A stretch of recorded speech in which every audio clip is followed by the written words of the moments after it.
നമസ്കാരം. Q Malayalam UK ന്യൂസിലേക്ക് സ്വാഗതം. US പ്രസിഡന്റ് തിരഞ്ഞെടുപ്പിൽ നിന്ന് ജോ ബൈഡൻ പിന്മാറി. രാജ്യത്തിന്റെയും പാർട്ടിയുടെയും നല്ലതിനായി മത്സരത്തിൽ നിന്ന് പിന്മാറുന്നുവെന്ന് എക്സിൽ പങ്കുവച്ച കുറിപ്പിൽ ജോ ബൈഡൻ വ്യക്തമാക്കി. US തെരഞ്ഞെടുപ്പിന് 4 മാസം മാത്രം ബാക്കി നിൽക്കെയാണ് ബൈഡന്റെ പിന്മാറ്റം. പകരം കമല ഹാരിസിന്റെ പേര് നിർദ്ദേശിച്ചാണ് ബൈഡൻ പിന്മാറുന്നത്. പ്രസിഡന്റ് സ്ഥാനത്തേക്കുള്ള മത്സരത്തിൽ കമലയെ പിന്തുണയ്ക്കണമെന്ന് ബൈഡൻ ഡെമോക്രാറ്റുകളോട് ആവശ്യപ്പെട്ടു. ബൈഡന്റെ പിന്മാറ്റത്തോടെ ഷിക്കാഗോയിൽ അടുത്ത മാസം 19-ന് ആരംഭിക്കുന്ന ഡെമോക്രാറ്റ് നാഷണൽ കൺവെൻഷനിൽ പുതിയ സ്ഥാനാർത്ഥിയെ തിരഞ്ഞെടുക്കും.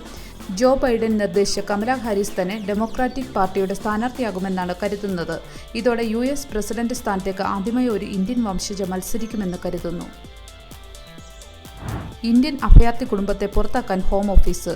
അഭയാർത്ഥിത്വത്തിനുള്ള അപേക്ഷ തള്ളിക്കളഞ്ഞുകൊണ്ട് ബ്രിട്ടീഷ് ഹോം ഓഫീസ് അനാഥരാക്കിയവരിൽ നവജാത ശിശു ഉൾപ്പെടെ ഒരു കുടുംബമെന്ന് ഗാർഡിയൻ പത്രം റിപ്പോർട്ട് ചെയ്യുന്നു. ഇവർ താമസിക്കുന്ന സ്ഥലം ഒഴിഞ്ഞുപോകാൻ ആവശ്യപ്പെട്ട് ഹോം ഓഫീസ് ഇവർക്കുള്ള സാമ്പത്തിക സഹായം നിർത്തലാക്കുകയും ചെയ്തു. ഹോം ഓഫീസിന്റെ തെറ്റുകൊണ്ട് ഇവർക്ക് ലഭിക്കാതെ പോയ ഒരു ഇന്റർവ്യൂവിൽ അറിയിപ്പിൽ ഇവർ പങ്കെടുത്തില്ല എന്നതാണ് കാരണമായി പറഞ്ഞിരിക്കുന്നത്. ഇതിനെതിരെ ഫസ്റ്റ് ടയർ ട്രിബ്യൂണലിൽ അപ്പീൽ സമർപ്പിച്ച ഈ കുടുംബങ്ങളുടെ കാര്യം പുനഃപരിശോധിക്കണമെന്ന് ട്രൈബ്യൂണൽ ഹോം ഓഫീസിനോട് ആവശ്യപ്പെട്ടു. ഇവരോടൊപ്പം ഇറാഖിൽ നിന്നും സുഡാനിൽ നിന്നുള്ള 2 പേരുടെ കാര്യം കൂടി പുനഃപരിശോധിക്കണമെന്നും ട്രിബ്യൂണൽ ആവശ്യപ്പെട്ടിട്ടുണ്ട്. സമാനമായ 13 കേസുകളിൽ ഇനിയും വിചാരണ നടക്കേണ്ടതായിട്ടുണ്ട്. അപേക്ഷകരുടെ അല്ലാത്ത കുറ്റത്തിന് അവരുടെ സംരക്ഷണം നിഷേധിക്കരുത് എന്നായിരുന്നു ട്രൈബ്യൂണൽ ജഡ്ജി സെഹ്ബ ഹാരൂൺ പറഞ്ഞത്. അവശതകൾ അനുഭവിക്കുന്നവരുടെയും കുട്ടികളുടെയും കാര്യത്തിൽ തീർപ്പ് കൽപ്പിക്കുന്നത് ഏറെ ശ്രദ്ധയോടെയും കരുതലോടെയും ആകണമെന്നും ജഡ്ജി പറഞ്ഞു. 90,000 പേരുടെ അഭയാർത്ഥി അപേക്ഷകൾ ഫാസ്റ്റ് ട്രാക്ക് രീതിയിൽ പരിശോധിക്കാൻ ലേബർ ഗവൺമെന്റ്. കൺസർവേറ്റീവ് സർക്കാർ റുവാണ്ടയിലേക്ക് നാടുകടത്താനിരുന്ന ആയിരക്കണക്കിന് അഭയാർത്ഥികളുടെ അപേക്ഷകൾ ഫാസ്റ്റ് ട്രാക്കായി പരിശോധിക്കാൻ ലേബർ ഗവൺമെന്റ് തീരുമാനിച്ചു. നാടുകടത്തൽ വിമാനങ്ങളിൽ കയറേണ്ട ഏകദേശം 90,000 പേർക്കാണ് ഈ അവകാശം ലഭിക്കുന്നത്. ഇതിൽ 60,000 പേരുടെ അപേക്ഷകളും സ്വീകരിക്കപ്പെടുമെന്നാണ് കരുതുന്നത്. റുവാണ്ട നാടുകടത്തൽ ഭീഷണി നേരിട്ട ചിലർ ഹൈക്കോടതിയെ സമീപിച്ചിരുന്നു. ഇതിനുള്ള മറുപടിയിലാണ് ഒരാഴ്ചയ്ക്കുള്ളിൽ ഇവരുടെ അപേക്ഷകൾ പ്രോസസ് ചെയ്യുമെന്ന് അറിയിച്ചത്. 18 മാസം മുൻപ് ഇല്ലീഗൽ മൈഗ്രേഷൻ ആക്ട് നിലവിൽ വന്നതോടെ കേസുകളുടെ ബാക്ക്ലോഗ് കുത്തനെ വർദ്ധിച്ചിരുന്നു. ഇന്ത്യ, അൽബേനിയ പോലുള്ള സുരക്ഷിത രാജ്യങ്ങളിൽ നിന്നുള്ളവരുടെ ക്ലെയിമുകൾ ആദ്യം പരിശോധിക്കുമെന്നാണ് കരുതുന്നത്. ഇത്തരത്തിൽ അപേക്ഷ തള്ളിയാൽ ഇവരെ നാടുകടത്തും. കഴിഞ്ഞ ദിവസം ചാനൽ കുടിയേറ്റം നടത്തുന്നതിനിടെ ഒരു സ്ത്രീ മുങ്ങി മരിച്ചിരുന്നു. 80-ലധികം കുടിയേറ്റക്കാരെ വഹിച്ചുകൊണ്ട് ഓവർലോഡ് ചെയ്ത ഡിങ്കി വ്യാഴാഴ്ച രാത്രി ചാനൽ മുറിച്ചു കടക്കുന്നതിനിടെയാണ് സ്ത്രീ മരിച്ചത്. UK-യിലെ ഫാമുകളിൽ ജോലി ചെയ്യാൻ ആയിരക്കണക്കിന് ഡോളർ നൽകിയെടുത്ത ഇന്തോനേഷ്യക്കാരെ ആഴ്ചകൾക്കുള്ളിൽ പിരിച്ചുവിട്ടു. തൊഴിലാളികൾക്ക് നല്ല ജോലിയും ജീവിത സാഹചര്യങ്ങളും വാഗ്ദാനം ചെയ്യപ്പെട്ടിരുന്നു. എന്നാൽ തൊഴിലാളികൾ വൃത്തിഹീനമായ സാഹചര്യങ്ങളിൽ ജീവിക്കുകയും തുച്ഛമായ ശമ്പളത്തിന് ജോലി ചെയ്യാൻ നിർബന്ധിതരാവുകയും ചെയ്തു. കുടിയേറ്റ തൊഴിലാളികളെ ചൂഷണം ചെയ്യുന്ന ഇത്തരം സംഭവങ്ങൾ ഗുരുതരമായ പ്രശ്നങ്ങൾ ഉയർത്തിക്കാട്ടുന്നു. ഇതിനിടെ കുടിയേറ്റ തൊഴിലാളിയെ സഹായിക്കുന്ന സംഘടനകളും പ്രവർത്തിക്കുന്നുണ്ട്. ഇത്തരം സ്ഥാപനങ്ങൾ ഭവന സഹായം, നിയമോപദേശം, തൊഴിൽ പരിശീലനം തുടങ്ങിയ അവശ്യ സേവനങ്ങൾ നൽകുന്നു.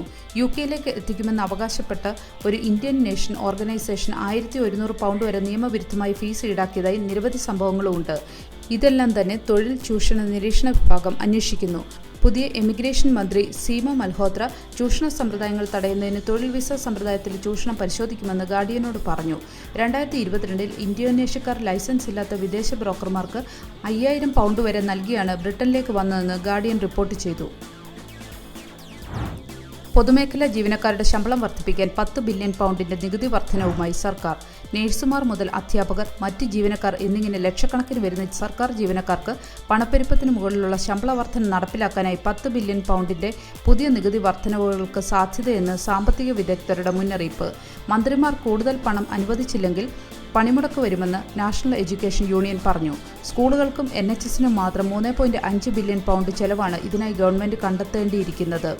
NHS ജീവനക്കാർക്കും ടീച്ചിംഗ് ജീവനക്കാർക്കും 5.5% വർധനവുകളാണ് നിർദ്ദേശിച്ചിരിക്കുന്നത്. ഇതിനിടെ GP സേവനങ്ങളിൽ തടസ്സങ്ങൾ അടുത്ത ആഴ്ചയിലേക്ക് നീളുമെന്ന് മുന്നറിയിപ്പ് നൽകി. ലോകമെമ്പാടുമുള്ള കമ്പ്യൂട്ടറുകളെ ബാധിച്ച ക്രൗഡ് സ്ട്രൈക്കിന്റെ അപ്ഡേറ്റിലെ പിഴവ് മൂലം ഹെൽത്ത് കെയർ സംവിധാനങ്ങൾ തടസ്സങ്ങൾ നേരിട്ടിരുന്നു. ശനിയാഴ്ച ഉച്ചയോടെ സിസ്റ്റങ്ങൾ തിരികെ പ്രവർത്തന സജ്ജമാക്കുന്നതായി NHS ഇംഗ്ലണ്ട് റിപ്പോർട്ട് ചെയ്തിരുന്നു. എന്നിരുന്നാലും സാധാരണ നിലയേക്കാൾ വേഗത കുറവായ രീതിയിലായിരുന്നു പ്രവർത്തനം. 2 കുട്ടികൾക്കുള്ള ആനുകൂല്യ പരിധി പിൻവലിക്കാനുള്ള ആഹ്വാനത്തെ ചാൻസലർ എതിർത്തു. കുട്ടികൾക്കുള്ള ആനുകൂല്യങ്ങൾ ആദ്യത്തെ 2 കുട്ടികൾക്ക് മാത്രമായി പരിമിതപ്പെടുത്തുന്ന 2 കുട്ടികളുടെ ആനുകൂല്യ പരിധി നീക്കം ചെയ്യാനുള്ള സമ്മർദ്ദം ചാൻസലർ നേരിടുന്നു. ജീവകാരുണ്യ സംഘടനകളും പ്രതിപക്ഷ രാഷ്ട്രീയക്കാരും ഉൾപ്പെടെ വിവിധ ഗ്രൂപ്പുകൾ ആവശ്യപ്പെട്ടിട്ടും ചാൻസലർ നയം പാലിച്ചു.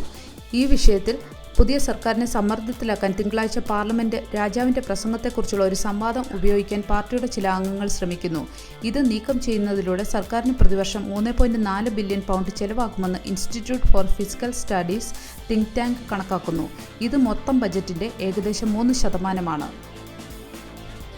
ഒരു നല്ല ദിവസം ആശംസിച്ചുകൊണ്ട് ഈ വാർത്താ ബുള്ളറ്റിൻ പൂർണ്ണമാകുന്നു. ചാനൽ ലൈക്കും സബ്സ്ക്രൈബും ചെയ്ത് പ്രോത്സാഹിപ്പിക്കണം.